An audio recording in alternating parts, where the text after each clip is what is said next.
Understanding the phrase, disagree. Hello, everyone. Welcome back to our channel. Today, we have a very interesting topic to discuss. We are going to delve into the English language and explore the meaning and usage of the phrase, disagree. This is a common word used in everyday conversations, and it's crucial to understand it fully to communicate effectively. So, let's get started. The word, disagree, is a verb, and it is used when two or more people have a difference of opinion, views, or ideas about something.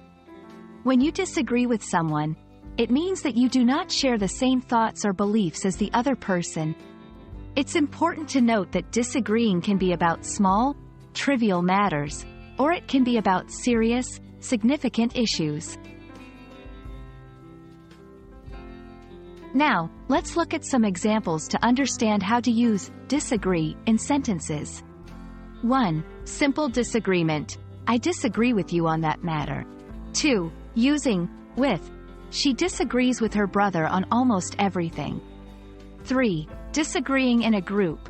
We all disagreed on where to go for dinner. In each of these examples, the phrase, disagree, is used to express a difference in opinion or preference. It's important to know that disagreeing doesn't mean being disrespectful. You can express your disagreement politely. For example, 1. Expressing respect.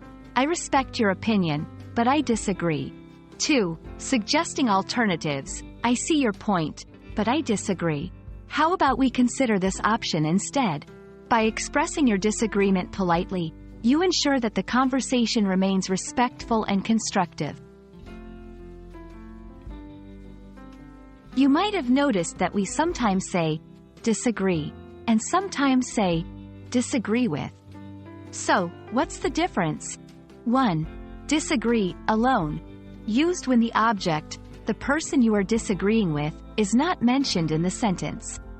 E.g., we disagree. 2. Disagree with, used when you are specifying the person or thing you are disagreeing with. E.g., I disagree with John. Understanding this difference helps in constructing grammatically correct sentences. That brings us to the end of our video. I hope this discussion on disagree has helped clarify its meaning and usage for you. Remember, it's okay to disagree, as long as it's done respectfully. If you found this video helpful, please give it a thumbs up and subscribe to our channel for more language learning content. See you in the next video, and keep practicing your English.